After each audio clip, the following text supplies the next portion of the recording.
natin na awitin ay umawit sa kagalakan.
Para po sa ating opening song, tayo pong lahat ay tumayo at ating awitin ang ating theme song, When God is in the Family.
Okay, tayo po ay manalangin.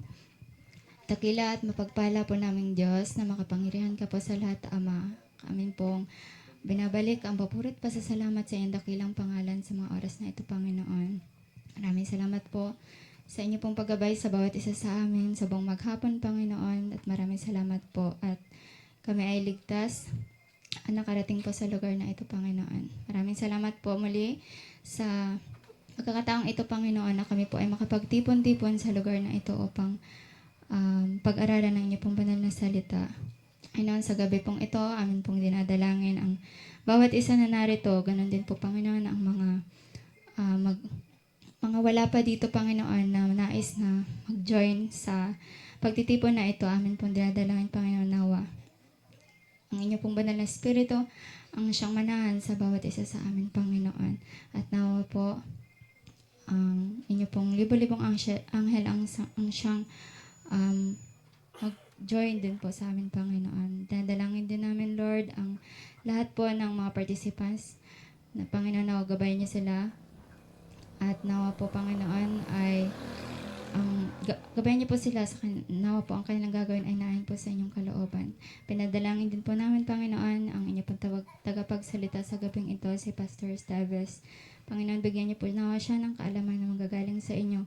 At ganun din po ang yung banal na espiritu ang siyang sama kanya, Panginoon, na nawa po ang mensaheng kanyang ibabahagi sa gabing ito ay maging pagpapala sa bawat isa sa amin. At nawa po, Panginoon, ito ay aming matandaan at amin pong magamit sa aming araw-araw na pamumuhay at ma-share din po sa aming kapwa. Panginoon, maraming salamat po sa assurance ng pagdinig na aming panalangin at patawarin niyo po kami sa lahat ng pagkukulang at pagkakasalang nagawa sa inyo. Ito pong lahat, Panginoon, na aming samot dalangin sa pangalan ni Jesus. Amen.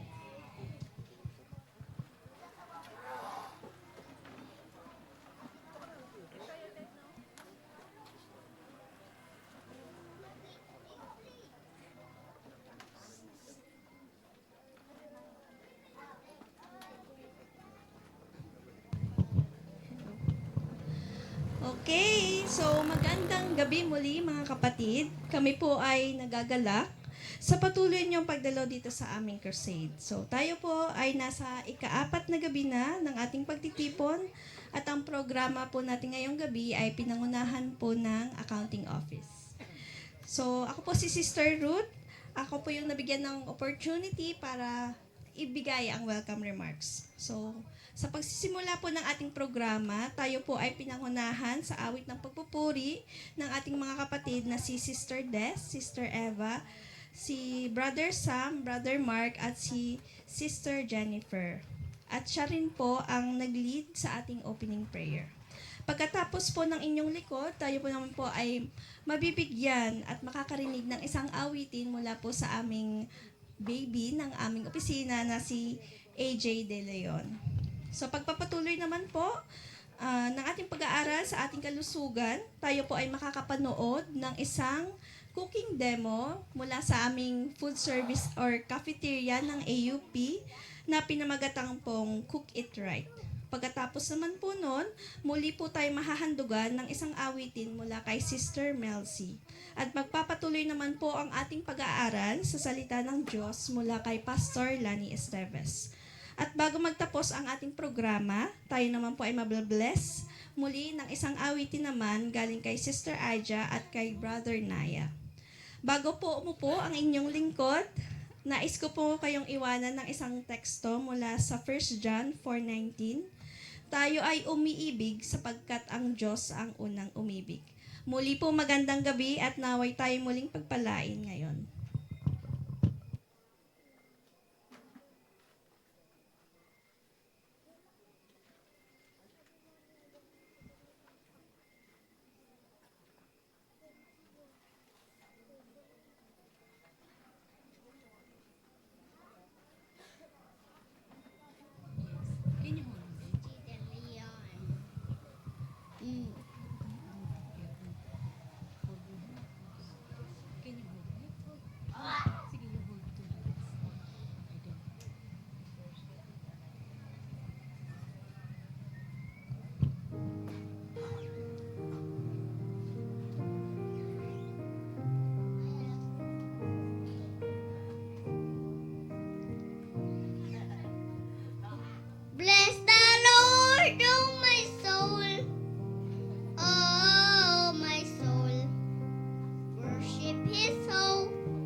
Magandang gabi po sa inyong lahat.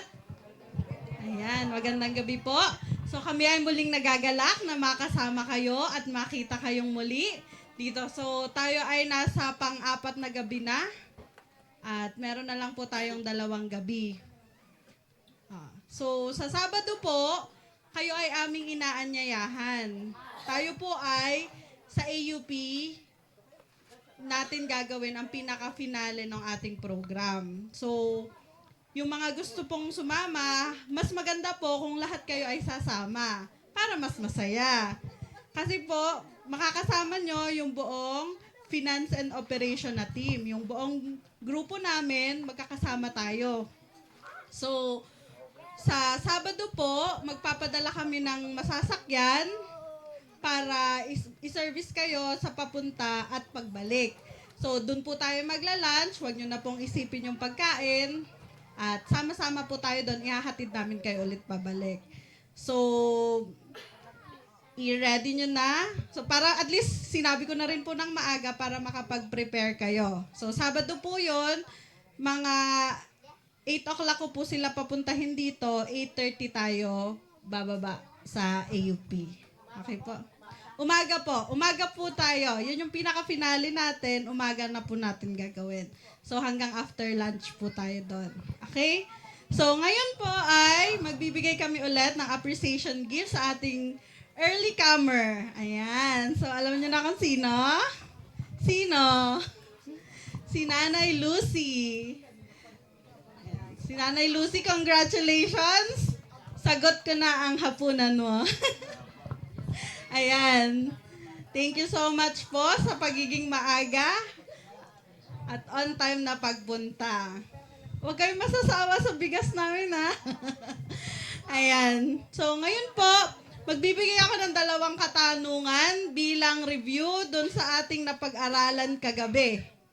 Ayan. Madali lang yung kagabi, di ba? Madali lang? Mahirap ba? Madami?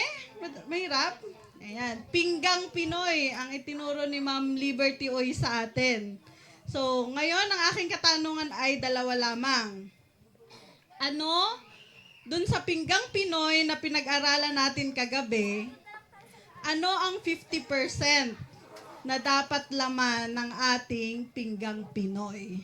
Yung 50%, sige, yung nasa likod. Anong name mo? Vanessa. Okay, fruits and vegetables. Pati yung book, Daniel. Okay, kay Vanessa. Next is yung isang, di ba 2 yung 25%? Either, kahit alin doon, ano ang 25% doon sa Pinggang Pinoy?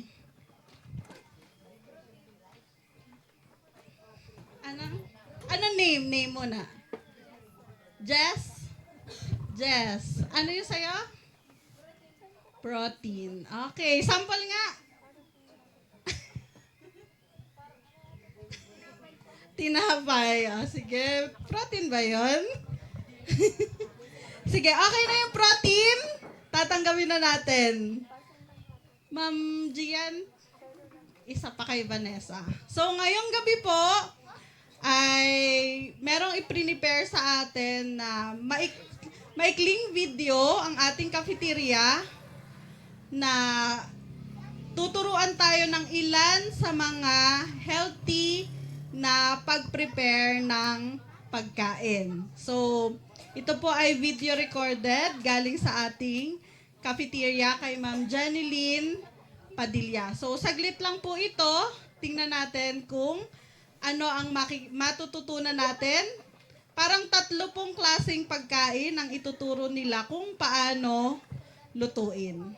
So, bigay na natin yung time sa panunood ng ating short video. Mataas sa protina, mataas ang fiber, masustansya.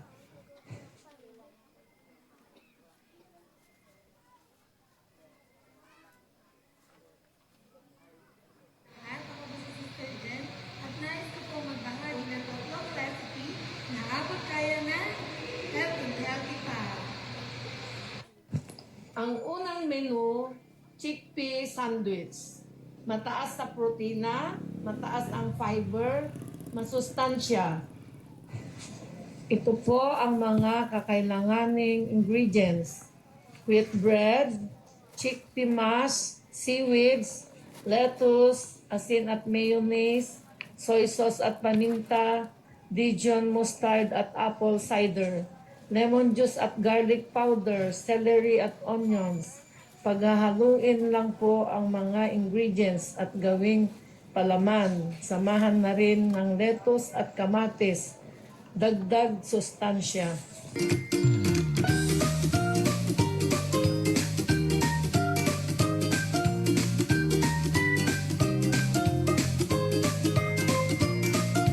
Scrambled tofu. Mataas sa protina, mababa sa calorie, masustansya. Una, ilagay ang mantika, isunod ang bawang at sibuyas, at halu-haluin hanggang lumabas ang aroma. Ilagay ang dinurog na tokwa at igisa ng mabuti. Idagdag ang luyang dilaw, paminta at asin.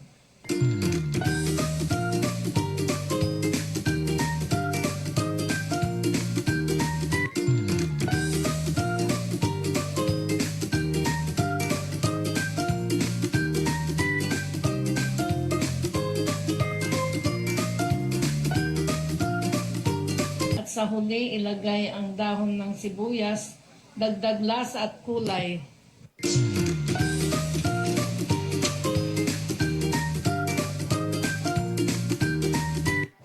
Kamote donut, masustansya, mataas sa fiber, mababa sa glycemic index, antioxidant. Ito naman ang ingredients ng kamote donut. Kamote, sugar, whole milk, baking powder, flour, egg.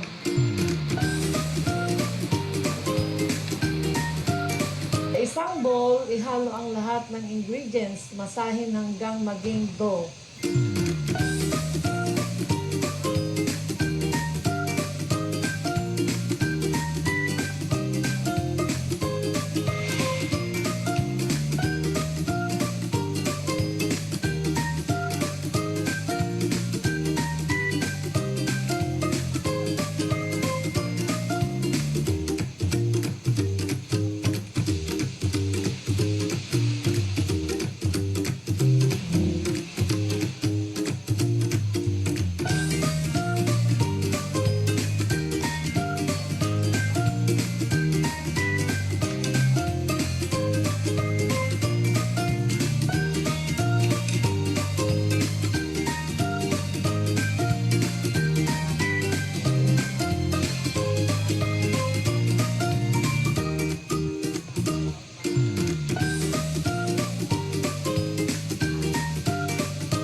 I-roll gamit ang rolling pin para maging flat.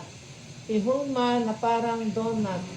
Hayaang umalsa sa loob ng 10 minuto bago iprito sa mainit na mantika.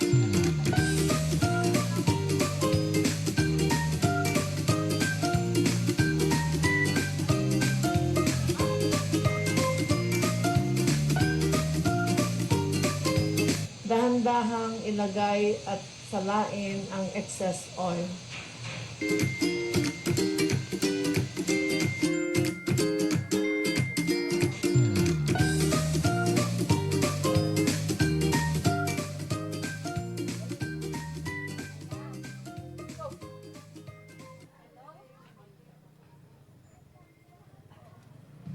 Ayan. So, nagustuhan niyo ba yung tatlong uri ng pagkain o klase ng pwede nating lutuin? Ano yung una? Chickpeas sandwich. Yung isa ay scrambled tofu. At ang huli ay yung kamote donuts. Anong pinakatingin yung gusto nyo? Donut. Ayan. So, yung dalawa pwedeng pang merienda. Yung isa, ulam natin. So, tayo ay nagsa-scrambled egg naman. Pwede ring pamalit natin ay tofu para mas marami. So, may 6 na itlog. Hahaluan na lang natin ng tofu nanay para mas marami.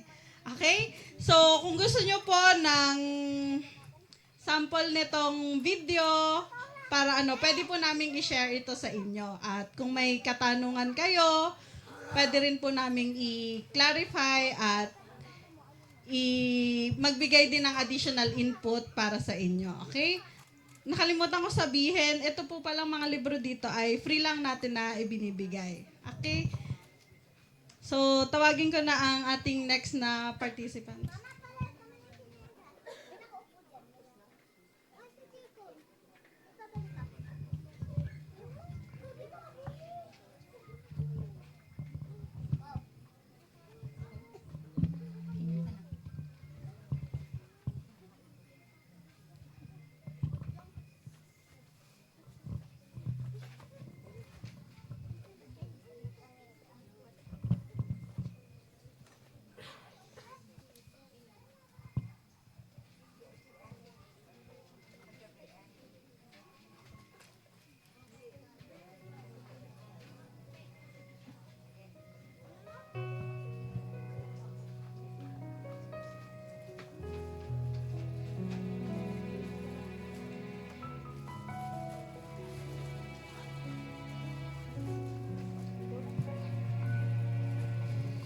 Ikaw lang ang pag-asa ko, tanging ikaw ang buhay ko, Jesus.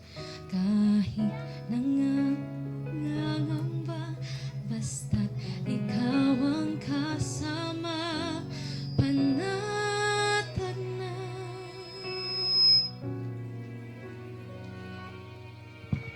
Ikaw lang ang sasambahin, paligid man ay magdilim, Jesus. Kahit may suliranin man, lagi kang aawitan, ikaw lamang. Kahit kailan di ka nakulang, biyaya mo sa akin laging laan. Ang pag-ibig mo sa akin walang hanggan, inibig mo ako noon pa man.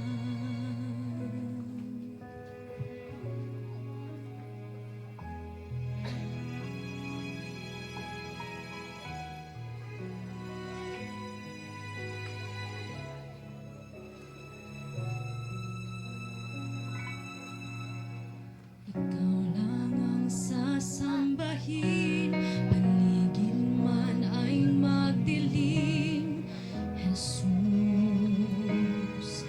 Kahit may suliranin man, lagi kang aawitan, ikaw lamang. Kahit kailan di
Ayan. So, bago po natin ibigay ang pagkakataon kay Pastor, nandito po si Ma'am Jenny Lynn.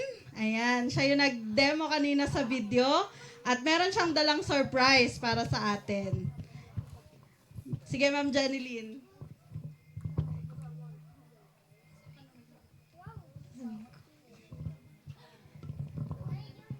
Magandang gabi po. So, ang dala ko ngayon ay, ito yung sample ng aming kamote donut. Excited ba kayo kumain? So, dahil limited lang siya, okay lang ba na share lang sa isa?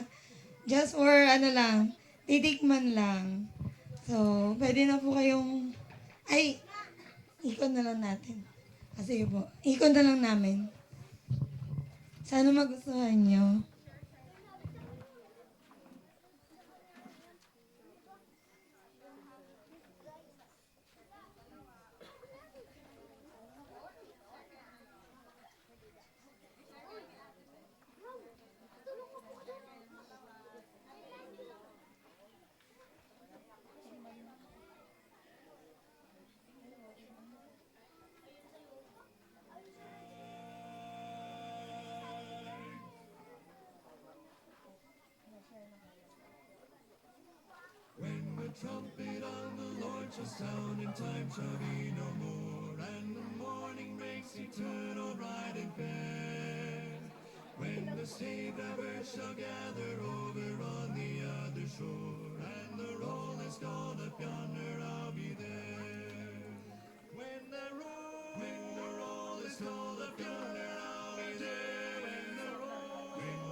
Sige po, habang ipinamamahagi po ang free taste po ng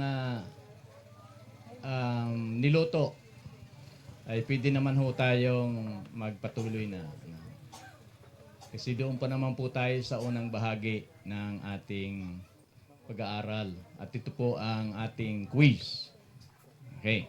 So, yun bang napapansin na simula po nung ikalawang gabi ay meron na ho tayong mga pagsusulit.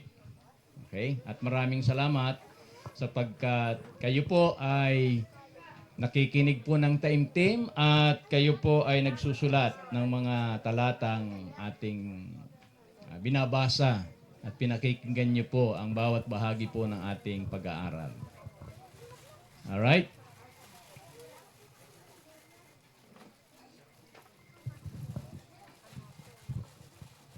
Okay, sige ho.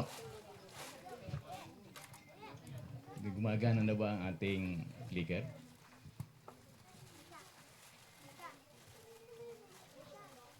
Alright.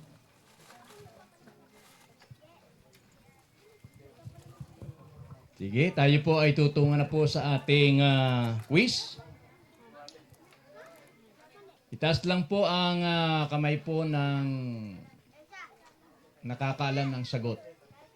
Kanina, marahil na mahagi po uli ng premyo doon sa mga nakasagot. So yung pong, ang ating pong simpleng patakaran, yung pong mga nakakuha na po ng premyo doon sa binigay pong sa mga tanong na ibinigay doon sa ating health lecture, ay exempt na namin po kayo. Ibigay naman po natin sa iba. Okay lang po ba yon? Okay. Para magkaroon din po ng pagkakataon yung iba na tumanggap po ng premyo. Okay, ito ho ang unang tanong. Tayo pa rin. Yan po ang pangalan po ng ating ng ating aktibidad dito. Ayaw gumana. Sige. Ito ho ang tanong. Unang tanong. Ano ang pamagat ng paksang tinalakay natin kagabi? Taas ang kamay. Doon. Okay, sige ho. Ang bunga ng pananampalataya ng sumbutan ng pag-ibig. Ang bunga ng pananampalataya at subukan ng pag-ibig. Okay. Yan po ay tama. Okay? So, makakatanggap siya ng premyo. Okay? Pangalawang tanong. Anong talata sa aklat ng Hebreo ang nagbibigay kahulugan sa salitang pananampalataya? Talata ang itinatanong ko. Sa English ay Bible verse. Sa aklat ng Hebreo, anong talata? Halimbawa, kabanata ganito at talatang ganito. Pakita sa inyong kamay. Yung mga nagsulat at nakinig. Okay? Anong talata yon? Nasa aklat ng Hebreo. 11. Okay. Sige, baguhin natin ang tanong. Ang tamang sagot po dyan ay Hebreo 11:1. Yan. Yan po, dyan binibigyan po ng kahulugan ang salitang pananampalataya. Baguhin natin po ang tanong para 4 po kasi sabi namin 4 pong premyo ang aming ibibigay. Ito ay hindi ho sa mga, ang tanong na ito para po ito hindi para sa mga Adventist po ha. Sa mga non-Seventh Day Adventist, ang tanong na ito. Sino sa inyo ang narito na mag-asawa at may kasamang mga anak, 1 o 2? Sino po ang naandito? Anak lang. Ilan po ang anak niyong kasama? 2. Okay. Sige. Di bali na ho. Bibigyan ho namin kayo ng premyo. Okay. Pangatlong tanong. Paano nagsisimula o nagkakaroon ng pananampalataya ang bawat membro ng ating pamilya? Paano nagkakaroon ng pananampalataya? Paano ito nagsisimula? Sige po. May mas tamang sagot pa po dyan. Mas may tamang sagot. Sige ho. Pakikinig po ng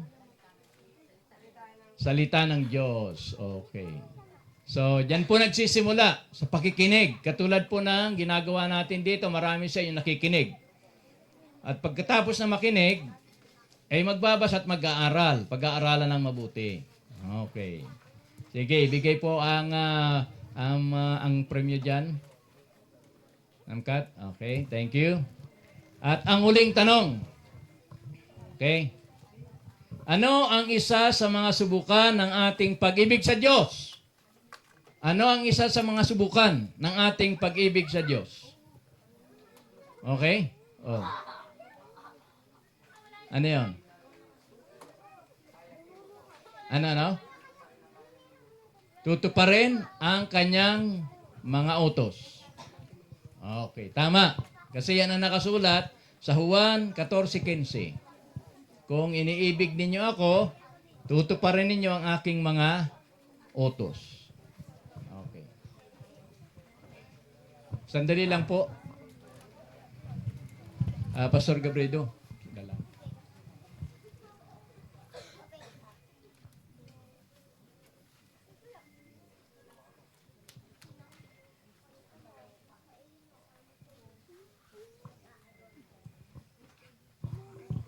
Sige, may sinabi lang po ako kay Pastor Gabrido. Alright. So, tapos na po ang ating quiz. Ngayon naman, bibigyan ko kayo ng pagkakataon na magtanong. Meron na tayong ilang paksa ng ating tinalakay. Simula nung linggo ng gabi. 3 na, di ba? Ang una ay ang liham at text message ng Diyos sa bawat miyembro ng pamilya. Ang pangalawa, ano ang pangalawa?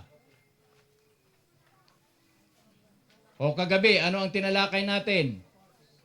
Tungkol sa bunga ng pananampalataya at subukan ng pag-ibig. Alright. So, may 3 na tayong paksang tinalakay.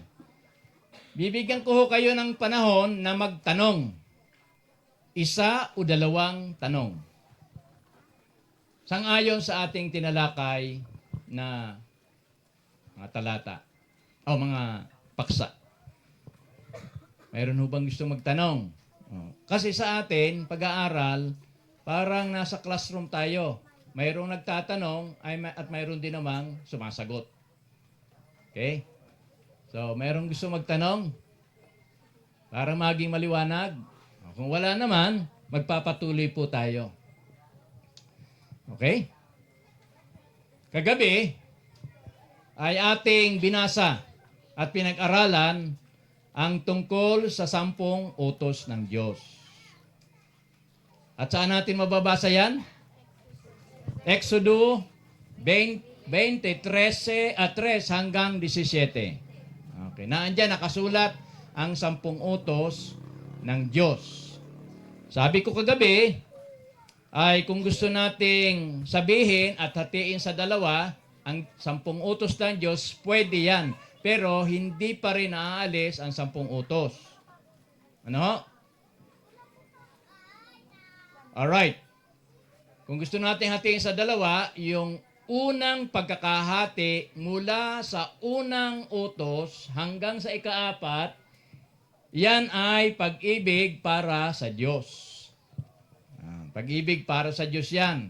Kapag ka ito'y ating sinusunod, tinutupad, yung 4 na yan ay ipinapakita natin ang ating pag-ibig sa Diyos.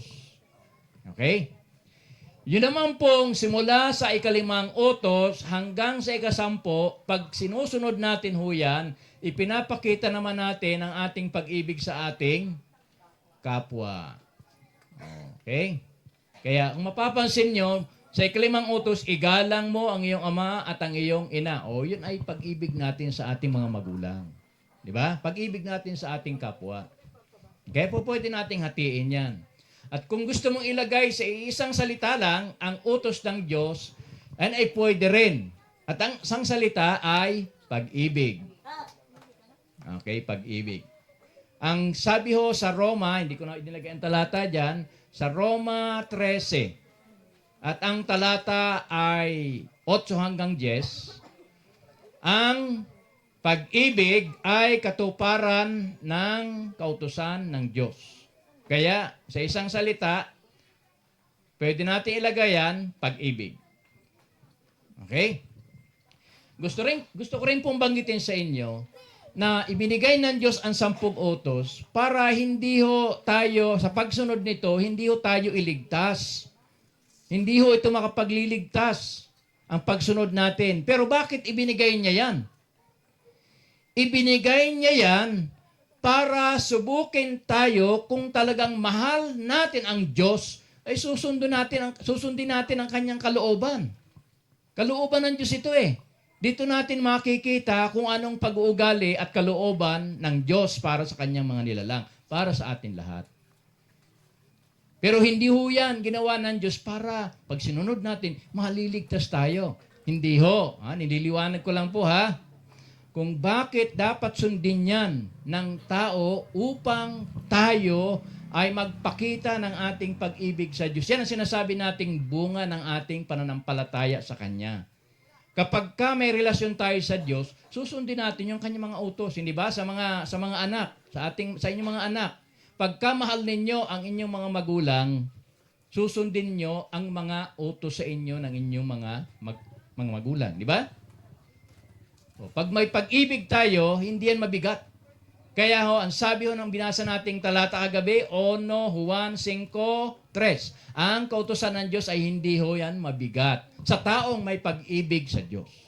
Nililiwanag ko lang po yan. Pero pagka ang tao ay walang pag-ibig sa Diyos, mabigat ho yan. Kaya ang sabi ng iba, ay walang makasusunod sa utos ng Diyos kasi wala ho silang pag-ibig sa Diyos. Okay?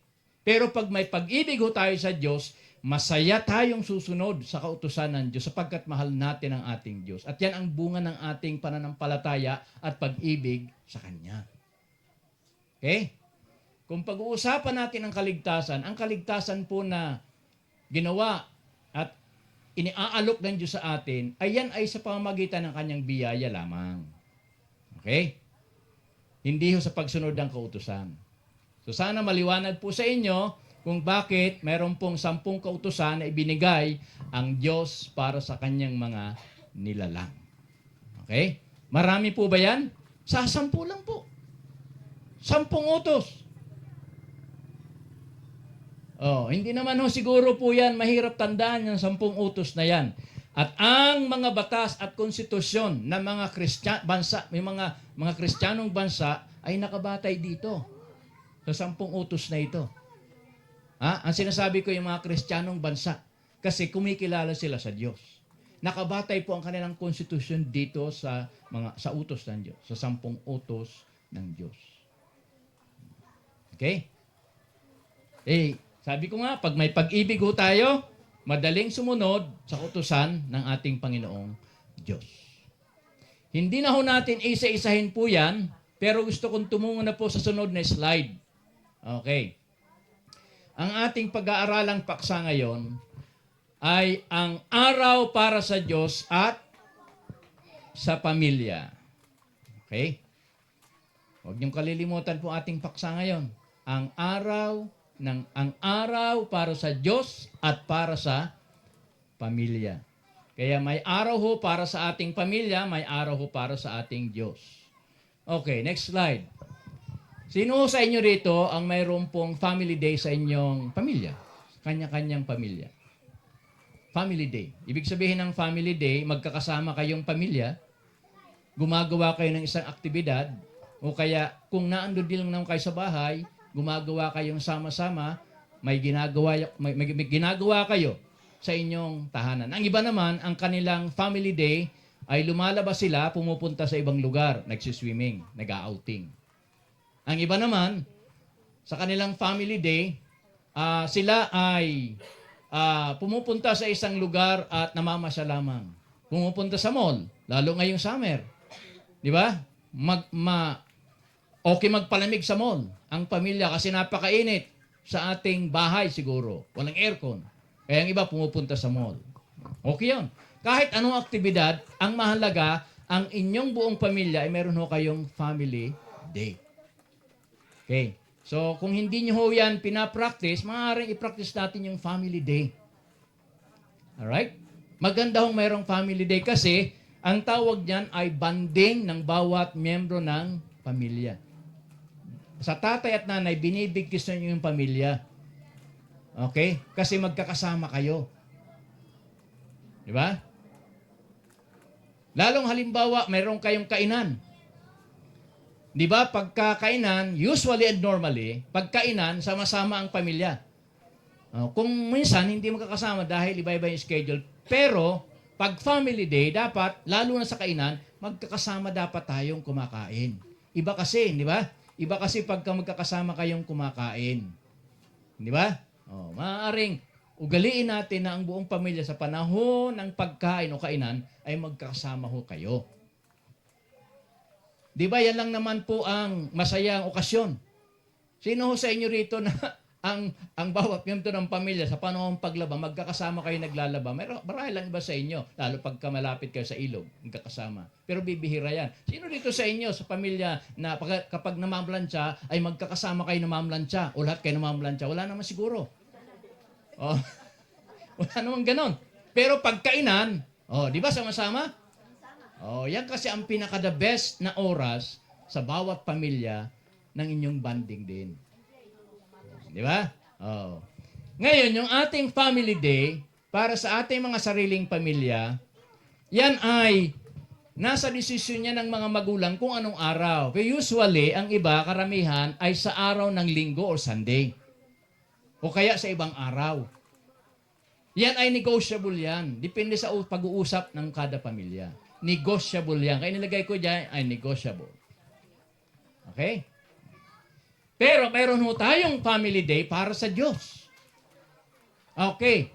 At itong ating family day para sa Diyos na magkakasama dapat tayo na nasasamba, magpupuri sa ating Diyos, walang iba kundi ang 7 araw at yan po ang Sabado. Yan po ay hindi ho yan negotiable. Hindi ho yan po pwedeng, sa ibang araw na lang, hindi ho. Sa Biblia, hindi po negotiable po ang 7 araw. Kaya yung ating family day, dapat mayroon din tayong panahon para sa pagsamba sa ating Diyos. Okay? Sapagkat yan po ay pagpapakita natin ng ating pag-ibig sa ating Diyos. Okay? So, sana po, maliwanag po yan sa inyo. Balikan natin po yung 10 utos. Okay. Ay, sa sunod na slide kanina. Alright. Doon sa 10 utos, yung ika-4 na utos, okay? Kung mapapansin nyo, isa yon sa may mahabang paliwanag. Napansin nyo ba yan 10 utos? Okay, balik natin sa 10 utos kanina. Tignan nyo. Hindi ko na nailagay, by the way. Pero itong ika-4 na utos na ito, kung babasahin nyo po ang inyong Biblia, yes, isa po yan sa mga utos na may magandang paliwanag. Ang dahilan kung bakit. Kasi napakahalaga ho nito. Okay? Kaya simula doon sa talatang 8, alalahanin mo ang araw ng Sabat ng Exodus 20, tapos ang susunod na mga talata 9, 10 hanggang 11, yan ang explanation. Yan ang dahilan kung bakit dapat natin ipangilin. Mahaba-haba ang paliwanag diyan. Kaya ibig sabihin, napaka-importanteng maintindihan natin ang ang ika-4 na utos. Na dapat, family day natin yan para sa ating Diyos. Okay? Alright. Sige ho, doon kanina sa alalayan. Yan, dito. Ito pala. Nilagay ko na po dito ang rationale kung bakit dapat natin alalahanin yan. Babasahin ko. 6 na araw nagagawa ka. Ang sinasabihan po dito ay ang mga magulang o ang kada pamilya ng mga Israelitas. At iyong gagawin ang lahat ng iyong gagawin. Okay. Ilang araw dapat gagawin natin? 6. Yung mga dapat nating gawin ng mga pansarili o para sa ating kapwa. Kasama ng ating negosyo. Ang ating paghahanap buhay. 6 na araw nating gagawin yan. Ngunit, ang ika-7 araw ay Sabat para sa Panginoon.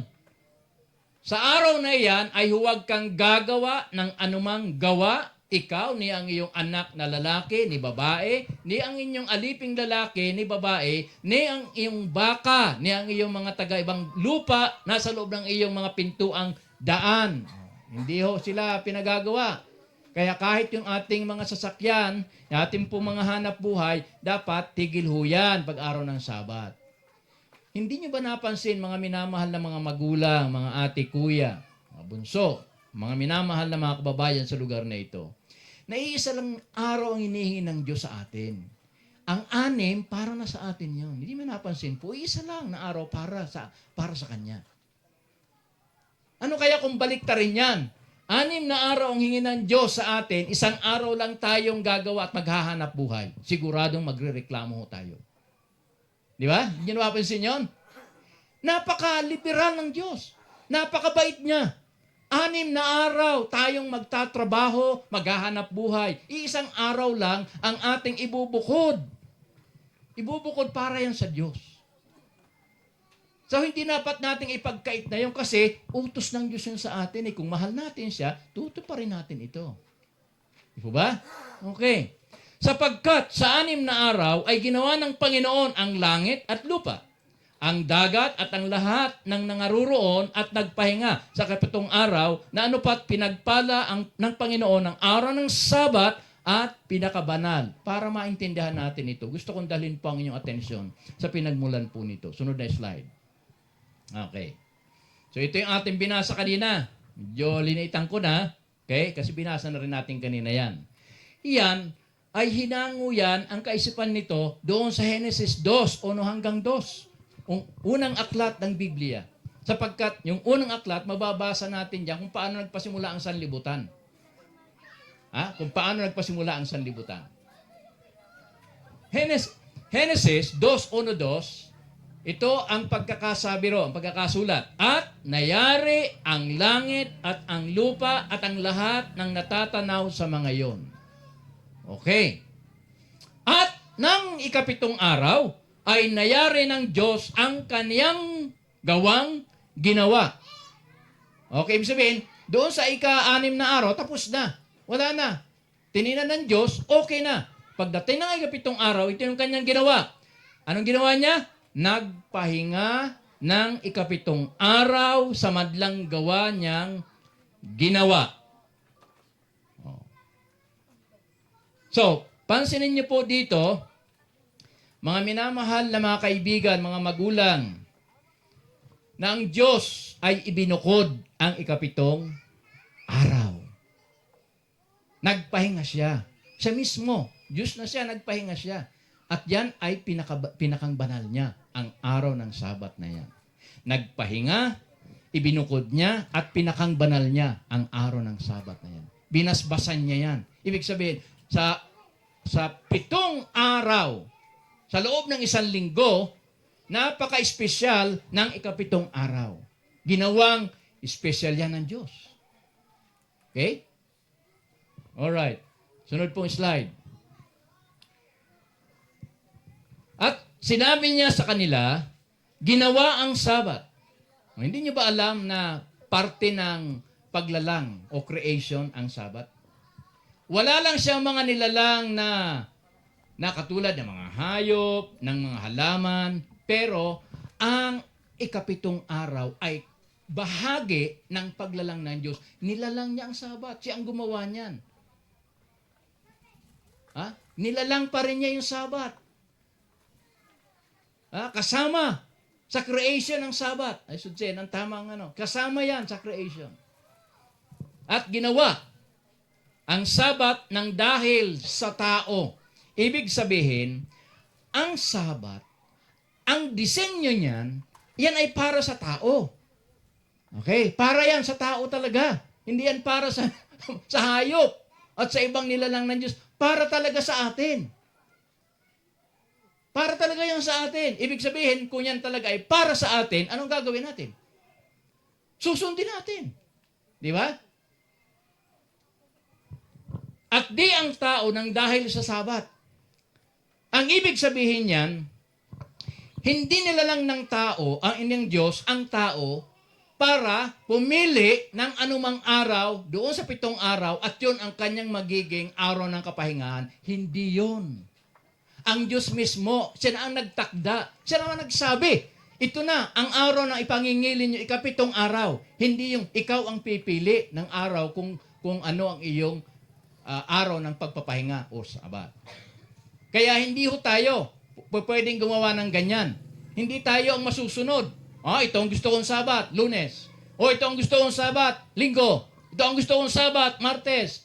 O kaya Miyerkules. Hindi ho. Mismo na ang Diyos ang nagtakda niyan para sa tao, para sa atin.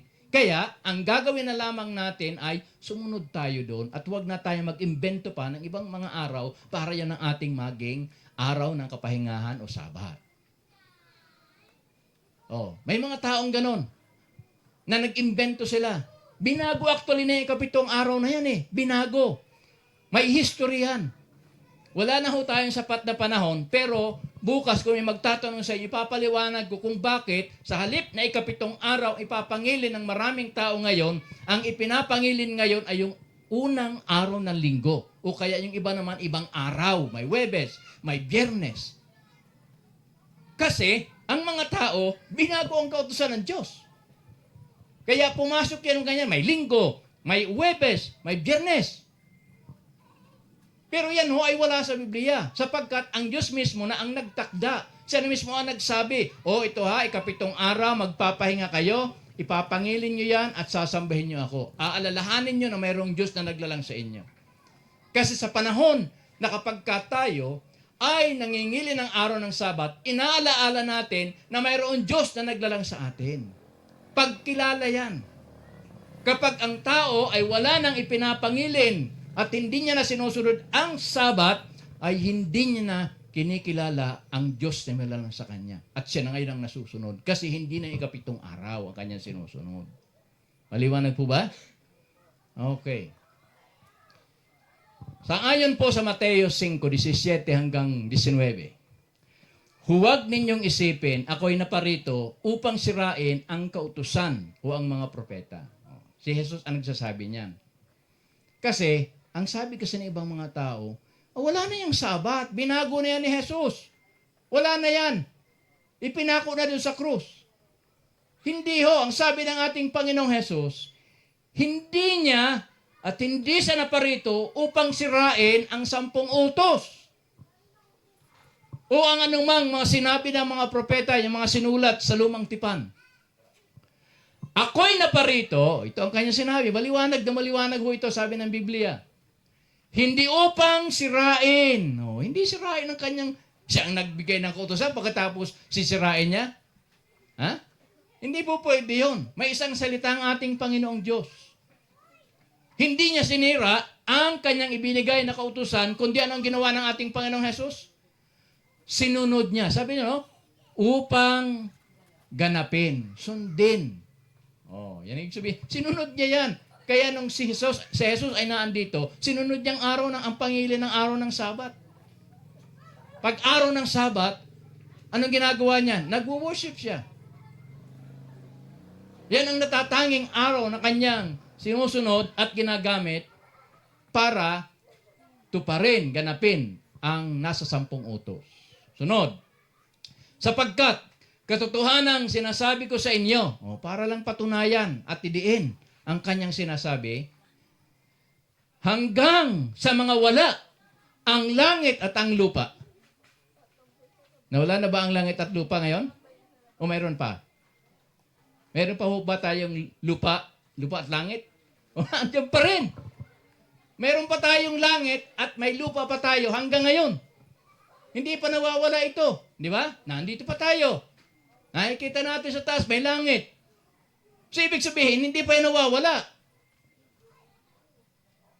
Ang isang tuldok o isang kudlit sa anumang paraan ay hindi mawawala sa kautusan. O, hindi mawawala. Maliwanag po. Si Jesus na mismo ang nagsabi niyan. Kanyang mga wika yan. Sa anumang paraan na hindi mawawala sa kautusan hanggang sa maganap ang lahat ng mga bagay. Kaya't ang sinumang sumuway sa isa sa kaliit-liitang mga utos na ito at ituro ang gayon sa mga tao ay tatawaging kaliit-liitan sa kaharian ng langit. Datapwat, ang sinumang gumanap at ituro, ito'y tatawaging dakila sa kaharian ng langit. Kaya, wag ho natin mamaliitin, wag ho natin aalisin ang utos ng Diyos. Sapagkat hindi ho natutuwa, nalulugod ang ating Diyos kapag marami tayong ginagawa na pag-aalis sa kautusan ng Diyos. Ang sabi niya, no, tatawaging kaliit-liitan sa kaharian ng langit. Okay? Kaliit-liitan. Ang tingin ng Diyos sa atin ay napakalit at kaliit-liitan ho tayo. Pero kapag tayo ay maniniwala at gaganapin natin at ituturo, yan pong nasa huling bahagi na yan, tayo ay tatawaging dakila sa kaharian ng langit. Ibig sabihin, mapalad tayo. Maswerte tayo. Ano? So, maliwanag po sa mga salita ng ating Panginoong Hesus at maliwanag po sa Biblia na kailanman ang kautusan ng Diyos, ito ay binago na o nawala na. Maliwanag po ba yan? Aking tinatalakay po sa inyo? Okay. At sa huling talata, babalikan natin ang Juan 14:15. Ito yung ating talatang binasa kagabi.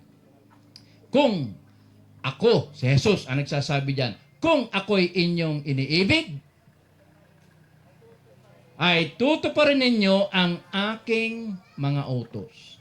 Ang ika-4 na utos, ang pangingili ng araw ng Sabat, ang ika-7 araw, kasama ho yan sa mga utos ng Diyos, sa 10 utos ng Diyos.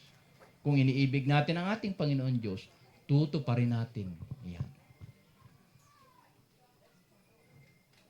Ngayong gabi, ako po'y mananawagan. Sino po sa inyo, sa ating pag-aaral ngayon na sana'y naging maliwanag, na ipagpapasa nyo sa inyong puso, sa inyong sarili, na simula ngayon, hihingin natin ang tulong ng Diyos na ating susundin ang isa sa mga utos niya. Ang ika-4 na utos na ating sundin at ipangilin ang araw ng Sabat. Maaari po bang inyong itaas po ang inyong kamay kung gusto po ninyo na may gayon kayong desisyon. May desisyon kayo na sa inyong ipagpapasa nyo sa inyong sarili, sa inyong puso, na kayo ay magpapasya at sasabihin sa Panginoon, Panginoon, tulungan niyo ako. Kung hindi ko man ito magawa ngayon, sa mga susunod na araw ay gagawin ko yan. Maaari po bang inyong itaas po ang inyong mga kamay? Okay, so maraming salamat po sa inyong decision. Pagpalain kayo ng ating Panginoong Diyos. Ibibigay ko na po ang panahon para po sa isang awit. Bago ho ako manalangin, ay atin munang pakikinggan po ang ang tawag po nito ay appeal song. Okay? Pagkatapos dyan, ako'y mananalangin. Tatawagin ko na ang mga... Sige. Solo po para sa ating... dalawa pala. Duet.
Salamat. At akin pong tinatawagin po, mga kakanta po ng Good Night Song. Bago ako manalangin, dito na po kayo sa likod. Okay, para tayo dire-diretso na. Meron ba tayong kakanta para sa ating pong Good Night Song? Dito na ho kayo sa likod ko. Kasi ako po ay maghahandog ng isang tanging panalangin sa ating pong mga magulang na naririto, at sa kanila pong mga anak na narito at sa ating lahat. Okay. Wala ito. At dito na kayo sa sa likod ko. Pagkatapos ang aking panalangin ay kantahin nyo kaagad ang good night song.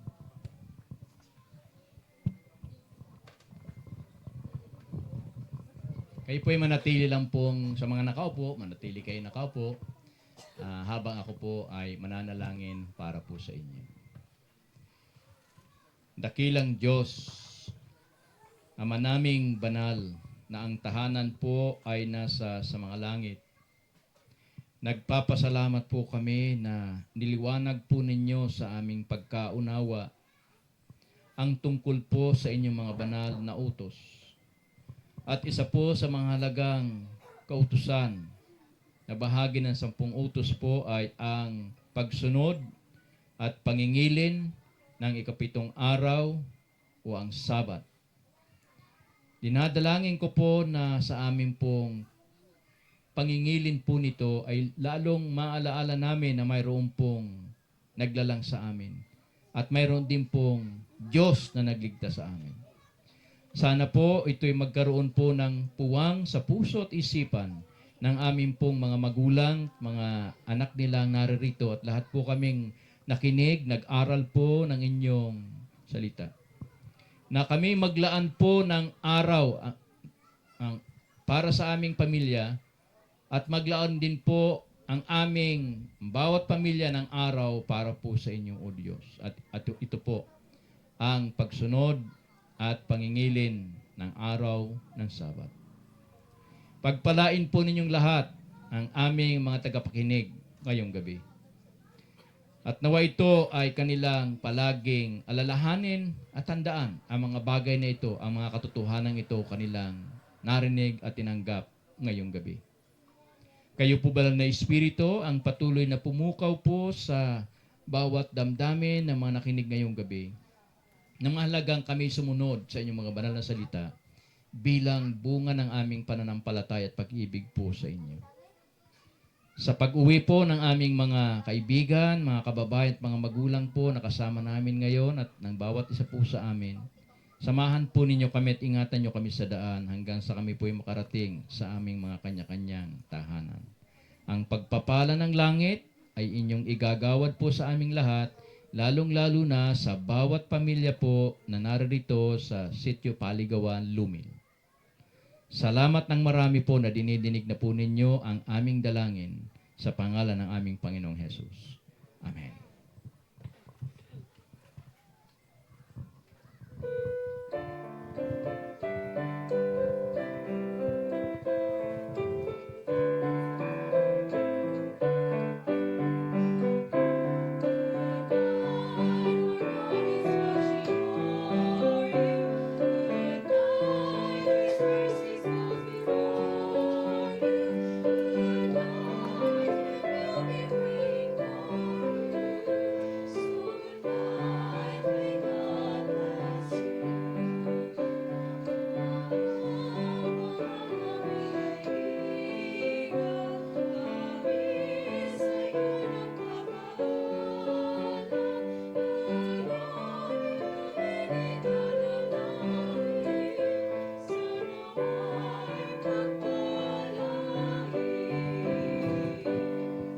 Po ay patuloy na umaanyaya po sa inyo.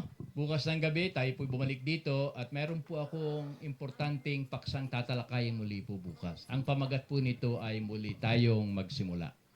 Di ba? Nanood siguro kayo ng pelikula ni Piolo Pascual. Ano? Okay. Parang ganon, pero hindi po yan pelikula ni Piolo Pascual. Ano? Starting over again. Sa Tagalog ay magsimula tayong muli. Po'y bumalik po bukas ng gabi. So ngayon, tayo po ay magkakaroon siguro ulit tayo na meron pong simple refreshment or snack na ibabahagi sa inyo. Manatili ho kayo nakaupo. Maraming salamat po sa inyo at good night po sa ating pong lahat.